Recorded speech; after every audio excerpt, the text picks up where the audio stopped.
President Bola Ahmed Tinubu at the joint session of the National Assembly yesterday during the budget 2024 appropriation bill presentation. Thank you, Musbat and Wahab, for that package. We have here in the studio with us to quickly look at the implications of it. Professor Uche Uwaleke is Professor of Finance and Capital Market, of course, the Nasarawa State University. Thank you very much, sir, for joining us. Thank you, Claire. Good morning, Nigerian.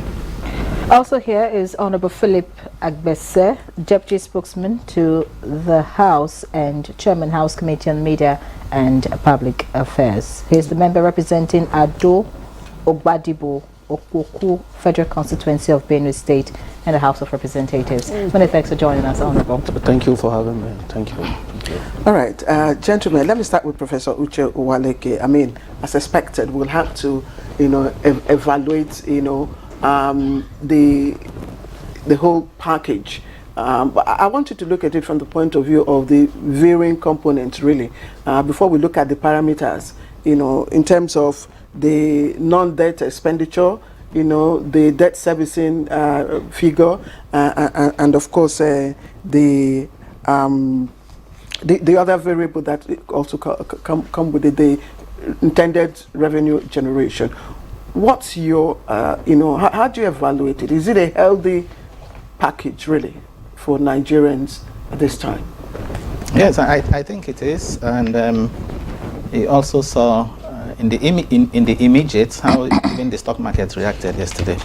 The stock market that was down the previous day actually Picked up. Yes, picked up yesterday. So that shows that it was a positive development. Because one thing that that presentation of a budget does is to remove uncertainty, from the environment. Even though it's coming late, relatively late, in the sense that we are almost in December, the lawmakers, by convention, by the International Budget Partnership expectation is that such presentation should be done at least 3 months, to the end of the year, to allow the lawmakers sufficient time to interrogate the budget. But of course, what has happened this year is understandable. It's a transition year. This is his first, and the good thing is that even the lawmakers themselves, have pledged to ensure that it receives a swift passage, such that from January, the implementation, will kick in. There's no gainsaying the fact that budget delays have really cost us so much in this country. Since you've teed off the cycle, I didn't want to start. I wanted to ask the Honourable, yes, if we are still likely to meet the January-December budget cycle. Absolutely, going by the pledges. Yes, the promise by the National Assembly. I think so. What is important is that we don't break that, what has been established, January to December. Now, speaking specifically with respect to the numbers, again, I think they seem to be an improvement from what we had the previous year, even in terms of the deficits. If you look at the deficits, again, when compared to actual deficit in 2023 came in at 6.1% to GDP, but based on what they have worked on, again, by revising the benchmark oil price to $77.9 per barrel, again by also revising the exchange rate to 750, and also upping the production to 1.78 million barrels per day. So after all of that, deficit has dropped to about 3.88% to GDP. Okay, so that's a step towards fiscal consolidation. When you tend to reduce your deficit, and of course, reduction in deficit would of course also translate to reducing your borrowing. If you look at the numbers again, new borrowings in the 2024 proposed budget is just around 7 trillion new borrowings. The total deficit is around 9 trillion. So new borrowings there represent about 7, and it's a reduction from what we had in 2023. So again, if you also look at the allocations, they seem to reflect the priorities of the government in terms of the 8-point agenda. Security, of course, topped with 12% allocation. Security is taking 3.2 trillion. Yes. That's the highest, and for understandable reasons. Followed by education. Education is 7.9%, which is about 2.3 trillion. And then you have health. Okay, human capital, education and health, very critical. Health is about 5% of the budget, 1.3 trillion. Then you have infrastructure.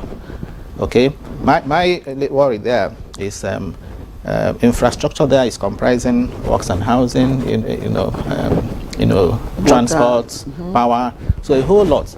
So I also think if the National Assembly should look into and see how they can also get some money to increase money for infrastructure. But the president made it clear, yes, that with regards to infrastructure, the different MDAs will have to look for ways, to draw or attract private investment. Yes. You see, with respect to infrastructure, government can do it alone. The private sector, must come in to assist. But government should also be able to. Again, what is important is that the capital component, attention must be given to implementing the capital component. Of what we've seen so far in previous, years, has been the fact that the capital component of the budget, will usually suffer anytime we experience revenue shortfall. Okay, look at the 2023 budget, for example. If you check what is contained, even in the report says that between January and September, okay, what they have been able to do by way of release with respect to capital components is just 25%, of what was budgeted to MDAs. Whereas the recurrence will usually experience nearly 100% implementation, whether it is debt or non-debt recurrent.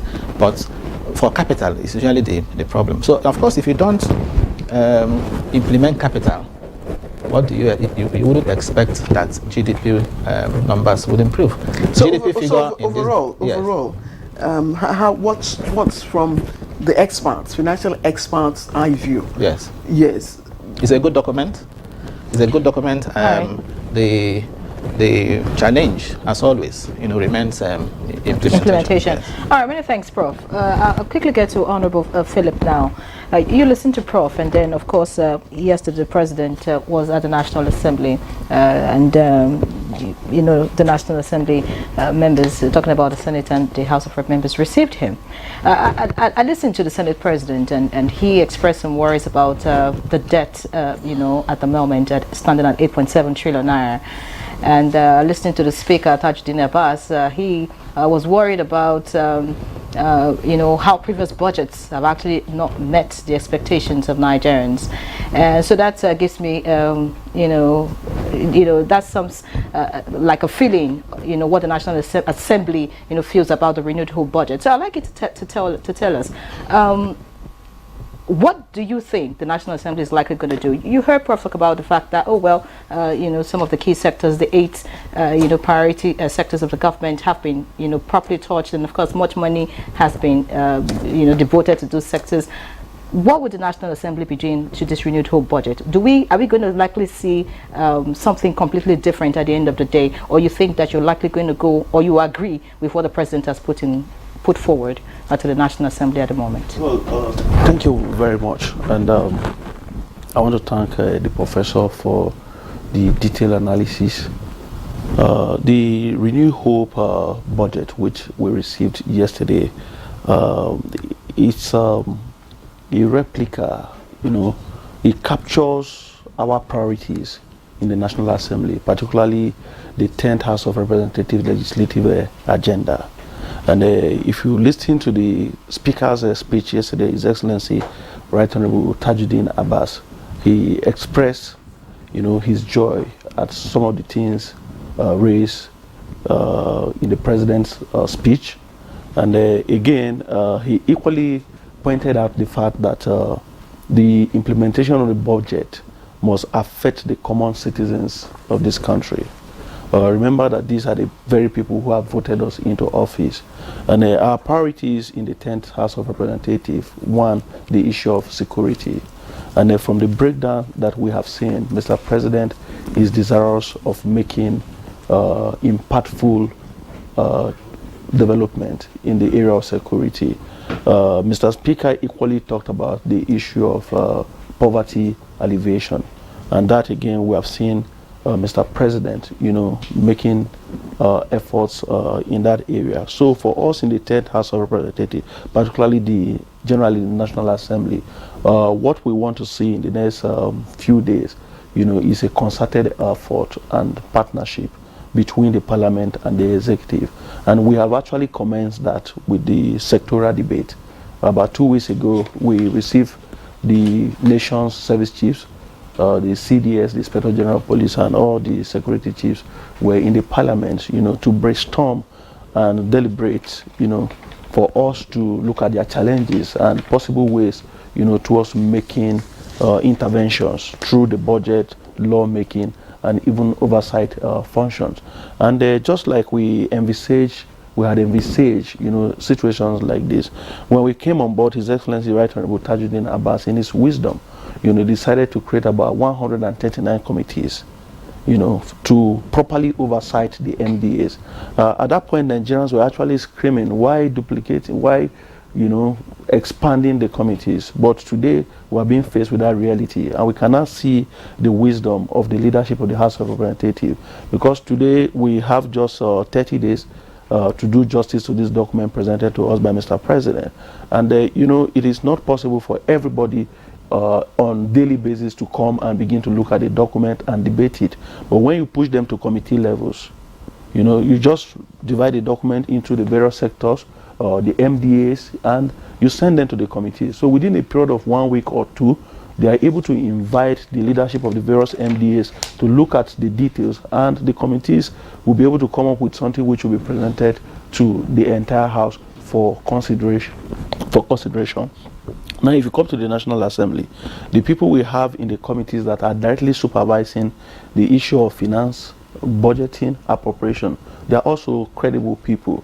And I want to give it to His Excellency Right Honorable Tajuddin Abbas, for what he has done for the 10th House of Representatives.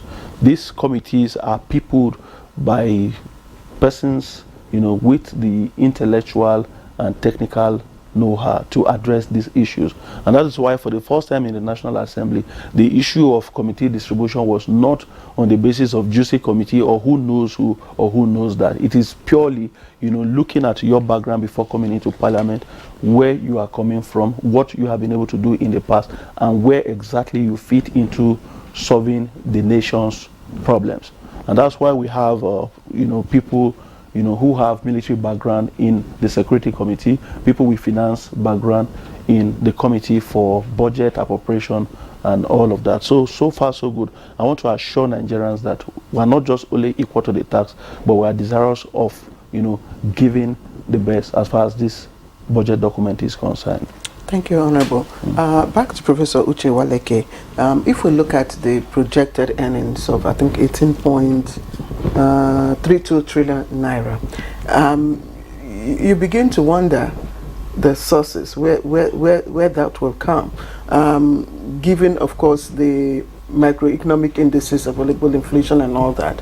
And then if you also consider the fact that even the monetary policies initiated, like the convergence of the exchange rate, which was expected to have given a knock-on effect on, manufacturing and industries and all that, that still has not been done. Today, the naira is still exchanging, above 800 naira, even at the official window, and 1,000 naira at the parallel market. You also talk about, the other measures that government have also, put in place to ensure that, revenue is generated. Oil production, we're not even doing, we're doing below 1.5 million barrels per day. Probably this is what, critics of this budget meant when they say, where are the economic templates for implementation? Yeah, thank you very much. Talking about revenue sources, of course, we have oil and non-oil. Yes. Now, if you come to the oil, what you can't take away now is that in terms of oil production, we are beginning to see some improvements. If you look at the National Bureau of Statistics recent report on GDP, okay, it says that GDP for Q3 of 2023 grew by 2.54%. 2.54. Mm. 2.54. Yes, in Q2 it grew by 2.51. Okay, in quarter one, GDP grew by 2.31. Now, but by I'm the coming. services I'm sector. coming. Yes, if you disaggregate that number, that 2.54, okay, what actually powered GDP growth in quarter three was the oil sector, because the non-oil sector grew by 2.75, actually fell from what it was in the previous quarter. So the oil sector, even though it is still in the negative territory, was what actually helped, because that one grew by minus 0.85. What happened? What Improvement in oil production. Oil production in quarter two was 1.22 million barrels per day. In quarter three, it came to 1.45 million barrels per day. So there is evidence that incidents of crude oil theft, and there's evidence that that is reducing. It's under There's also, watch. yes, there's also evidence that it is with the PIA, improvements and even investments in the oil sector. So we're beginning to see improvements in oil production, and that's why the government thinks that this time around they can do 1.78 million barrels per day. Yes, if you look at what's over time, even with the 2023 report, it says the production target for 2023 was 1.69. Okay, but on the average, what they did was around 1.33.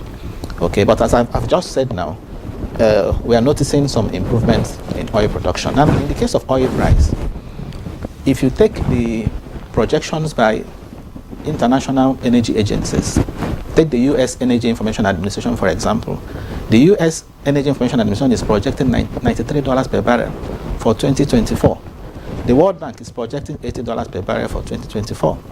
If you look at some other countries, what they have used for their 2024 fiscal year, Saudi Arabia, for example, has used $80 per barrel, in what they call break-even oil price for 2024. Egypt is using 80. So if you look at that holistically, what it simply says is that the 77.9 we are using is conservative, is realistic. All right. So that is for the oil sector. Even though we know that that market is volatile. Yes. We come to the non-oil. Yes. Still on this oil. Yes.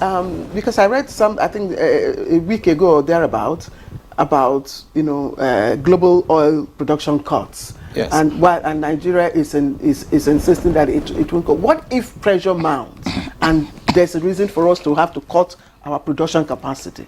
Now, how will that impact? Well, two ways. Global oil production cuts, it usually reflects in even higher oil price. That means it is compensated by higher oil price. Okay. Yes. So oil revenue side is likely to meet target. Now, if you come to the non-oil, the exchange rate of $750 per barrel, because we are using a single window, unlike before when we had the multiple official and then the others, because we are now using unified exchange rate is very likely, okay, to work in favor of government revenue, even though we know Can you explain this unified? We are using this unified because unified simply means that before we had several windows. You had the secondary market intervention sales window for the importation of oil. You had the SME window. Okay. You also had the invisibles window. Okay. You had the I&E window. You had all of that. But today, the central bank says, yes, the market exchange rate is now determined by willing buyer, willing seller, using the NAFEM, the Nigerian Foreign Exchange Market. So it's one window, 750. Now, what that means is that the government expects that the exchange rate will be largely determined by market forces, demand and supply, which is why I'm saying it's likely going to work in favor of government revenue, because given their situation, since we know that supply is still weak, at least in the short term, okay, exchange rate is not likely to hover around 750 for next year. So it may be higher. And once exchange rate is higher, okay, government revenue, in terms of what government gets because the central bank will monetizing it using a higher exchange rate. So a higher exchange rate translates to more money for the government. But of course it can be inflationary, and that's why I recommend that governments at all levels should be careful with what to do with this an increase in revenue that is not budgeted. Off budget receipts should be ring-fenced and put in infrastructure. That's the only way it cannot be inflationary, because if exchange rate tomorrow is 800, for example, instead of 750, federal government will get more money. Because out of the money that will come into the federation account, of course, we know the federal government gets 52.68%, state government gets 26.7%, local government gets 20.7%. All right, so they share more money. If you notice, since the unification, the FAC has been sharing nothing less than 900 a billion every month. So it is more money for them if exchange rate is high. Okay, now that is for exchange rate. Now in terms of the other sources, I'm sure you are aware that there is the Presidential Committee on Fiscal Policy and Tax Reform. Exactly, because I was going to come to that, because 10 point something trillion is being expected from taxation, tax reforms. Yes. Now, the Presidential Tax Reforms Committee, headed by Taiwo Oyedele, he was here on Good Morning Nigeria, and we raised concerns about the burden that will probably bear on Nigerians. And indeed, the opposition have already ticked that off, that look, you will be further suppressing the Nigerians that you want. But I'm sure he replied you, and I'm sure his response to you was that the intention really is not to increase tax rates. I don't think the government is talking about increase in tax rates, but trying as much as possible to expand the base, improve collection efficiency, use technology to improve what is coming in, and that will of course manifest much later in increase in revenue on the part of the government. All right. Even though we may not see it immediately, which is why we are not seeing those numbers in the budget. But I'm pretty sure that with time, over time, by the time the work of the committee is concluded, maybe in the 2025 budget, that's when you begin to see the impact of the work of the committee. All right, many thanks, Prof. You're actually here to give us the numbers, and that's exactly what you're doing. So I'll get to Honorable now. You are in the National Assembly, and so really want to know if the word of caution, which came from the President yesterday, asking that you ensure that only projects that will benefit Nigerians stay in the 2024 budget, if that's exactly what the National Assembly will be doing, or you intend to infuse your own project or take out some projects you think are not important. And then, a lot of worry for some Nigerians looking at the budget, and I'm sure that will be one of the concerns of the Speaker yesterday, talking about the impact being felt by Nigerians, will be the issue of security. In 2022, we saw the budget go up in 2.29 trillion. In 2023, 2.98 trillion was budgeted, and now for 2024, we're expecting 3.2 trillion. Do you really think that we should continue in that direction, looking at what has happened in the past, that despite the money going to that sector, Nigerians don't seem to feel the impact? Well, you see, the good thing that has happened to our country, the change of government, May 29, 2023. From the time we came on board with the executive and the parliament, we have seen positive improvements in so many areas. I am not here to speak for the heads of security agencies, but from our position in parliament and our interaction with the new heads of the agencies, we have noticed, considerable improvement. We have equally interacted with them, and we understand that they know exactly why Mr. President has appointed them into these critical sectors. During our interaction, at the course of considering the budget, we're also going to be interfacing with the heads of the agencies. And at the moment, we have a guide, which is the legislative agenda of the 10th Assembly. This document talks about strengthening good governance, accountability and transparency in the conduct of government businesses. A good example of that, some MDAs, in the previous year were not able to implement in full, their budget, not necessarily because there was no money, but because of the ineptitude, the leadership of these organizations. And we have seen, Mr. President making changes in some of these agencies. More is still expected. But as a parliament, we are not going to fold our hands and watch, people that we know lack the capacity, to lead these agencies, because we'll be failing the Nigerian people if at the end of the day, we don't speak out. You know, we see these people. And that is why part of our oversight function as a parliament is to interface directly with the MDAs. So in the past, we saw, you know, how some MDAs were invited to the parliament and they failed to show up. But today, under the leadership of the this National Assembly leadership, and the level of partnership and cooperation between the parliament and the executive, everyone saw yesterday the humility which Mr. President delivered that document. We saw his sincerity of purpose, you know, in a way and manner Mr. President has carried out this business. And, you know, the parliament, coming to the parliament yesterday for Mr. President was a homecoming. He used to be one of us. He has respect for the parliament. Okay. So those people, you know, who will be privileged, you know, to serve the Nigerian people and think they will not be answerable to the parliament, these people who are going to fish them out and recommend to Mr. President their absolute removal from office. And that is why I will advise some of these MDAs, you know, to particularly those coming to defend their budget before the House of Representatives. You must look into our working document, our guide, which is the legislative agenda of the 10th Assembly. Okay, that's why I want to ask, you know, and my next question to you, because I mean, just after, you know, hours after the presentation of the budget, of course, you know that the opposition, you know, parties and others will, of course, air their views. Some have come to say, look, this is not the project that, you know, will actually renew hope for Nigeria. In fact, I want to use the word, the opposition said this is a strangulating budget and called on the National Assembly to critically, you know, do the needful according to them.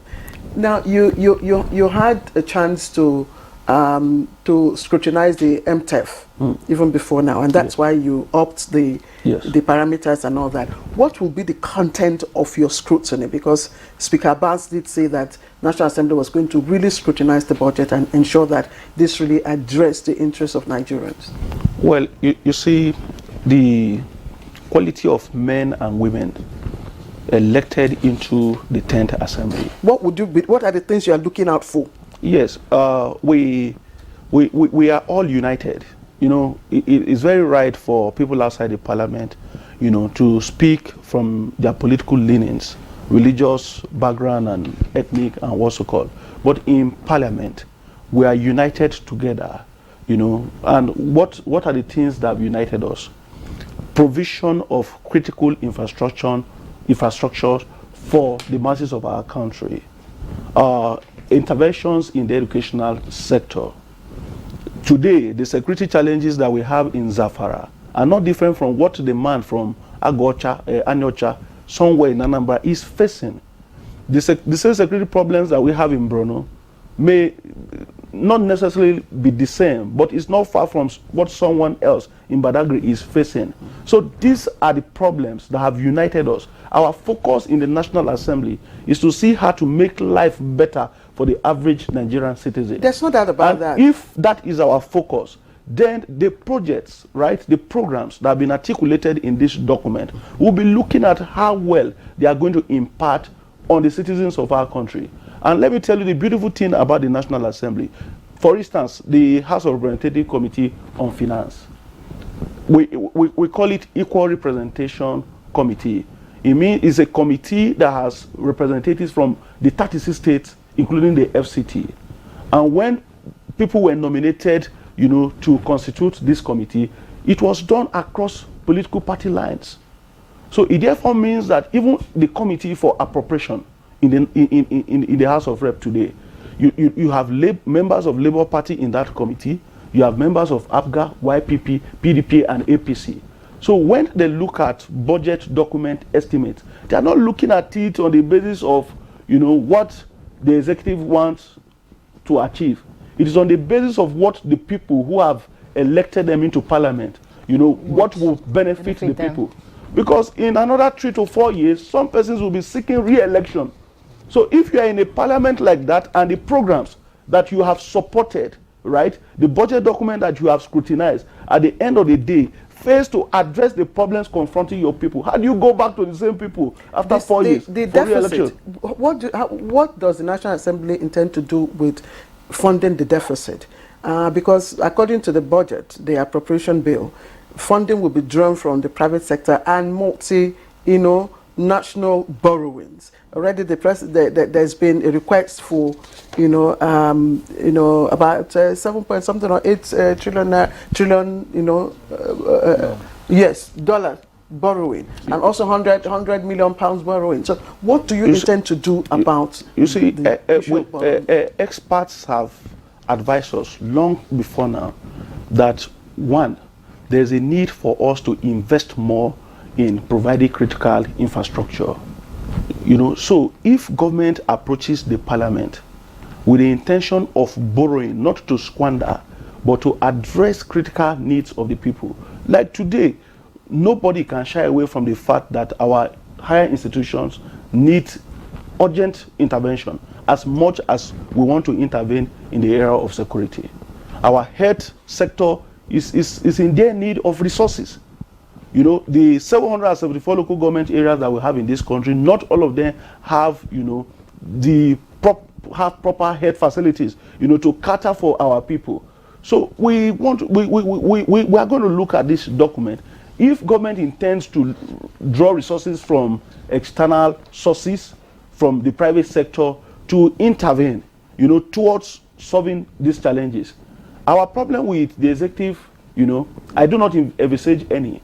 But at the cost of implementing the 2024 budget as we progress, if they are not able, to utilize the money, and that takes us back to the speech of Speaker Tajuddin Abbas yesterday. The parliament is, you can see people who are passionate about the interests of the common and average citizen of this country. All right. So all we want, is spending, government spending programs and projects that affect the common citizens of this country. Let's take the conditional cash transfer, for instance. The government has told us we are saving from subsidy removal, in order to intervene directly, to touch 50 million Nigerians. So, as a parliament, we are eagerly waiting to see how they are going to draw the list of these 15 million Nigerians, how they are going to implement it, not like in the past, before we came into office, where we heard that the Humanitarian Affairs Ministry was given a certain amount of money and they went into markets distributing this money to people without a database. This parliament, the 10th Assembly, will not tolerate that kind of spending. All right. Of course, we want to get to know how that will play out, of course, in the coming months. But I want to just quickly get to you, Professor Owaleke. The government targets a growth rate of 3.76%, above the estimated global average. In your opinion, can the projections on the budget, translate to these growth estimates in 2024? And that's quickly, because of time, so you could just answer both questions together. The budget, the debt servicing numbers, 45% of the total revenue in 2024. I mean, do you have concerns about that? Yes, well, to begin with your last question, it's an improvement, really. If we can do 45% of our revenue in actual terms, I will clap. Because what we have ended up having over time is over 90%, 80% of revenue going to debt service. So if the projection is 45% and we're able to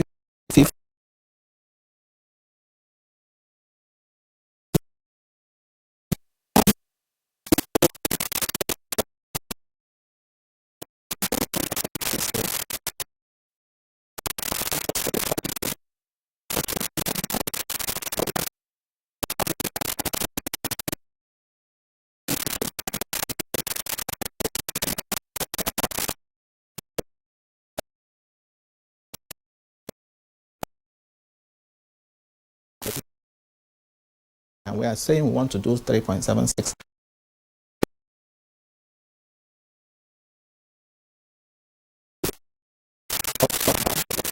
Okay, which is also bringing, she asked him, what would the National Assembly be looking at?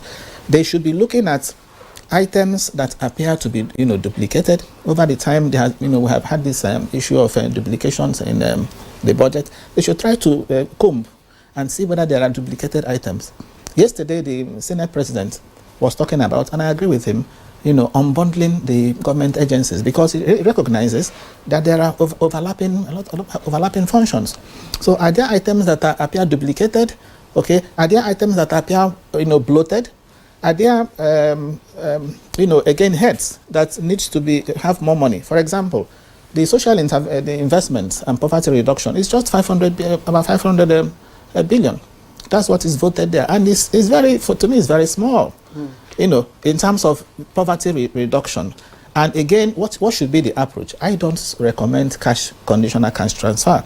Okay, so National Assembly should have, advise the government on alternative ways of really implementing the social investment schemes outside of just distributing cash. Just before we just round off, I want you to look at the percentage of, debt servicing to our GDP. In 2014, we rebased our GDP, and that put us, higher above African countries. Yes. and all that.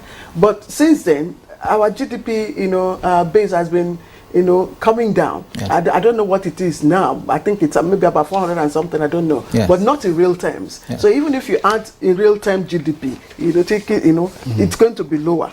So if we are servicing our debt at 3-point-something%, is that healthy enough? Yes, the debt service is to the budget is 3.88 to the budget, the deficit. Yes. The the Fiscal Responsibility Act actually says the limit should be 3%, but 3.88 is an improvement over what we have had, over time, in terms of the deficit. Now, much of it will be financed through borrowing. You mentioned it, over 7 trillion will be new borrowing. Yeah. Now, part of what I want the National Assembly to be doing is to try to find out the cost of the borrowing, and also try to find out the application of the money that will be borrowed. All right, many thanks, Prof. I think we'll leave the conversation at that point, please, because we'll have more time. Let him round your thoughts. Please, yes. So that it's important, National Assembly. Yes, what is the cost of the borrowing? What are the sources of the loans? And then to what use will the loans be put? That is very critical. All right, many thanks, Prof. We do appreciate you. Of course, the conversation on the budget would continue, of course, in the coming days and months. Of course, we'll continue to talk about it. But for today, we'll leave the conversation at this point. Many thanks, Honorable Philip Agbetse, Deputy Spokesman of the House and Chairman House Committee on Media and Public Affairs. Thank you for joining us. And of course, all eyes are on the National Assembly to see what's going to come out of the budget at the end of the day. Many thanks to Professor Uche Waleke for joining us. We do appreciate you. Thank you. All right, so that's our first discussion on Good Morning Nigeria today. We'll take a break. When we come back, our second conversation will be up. Please stay with us. Is about to hit your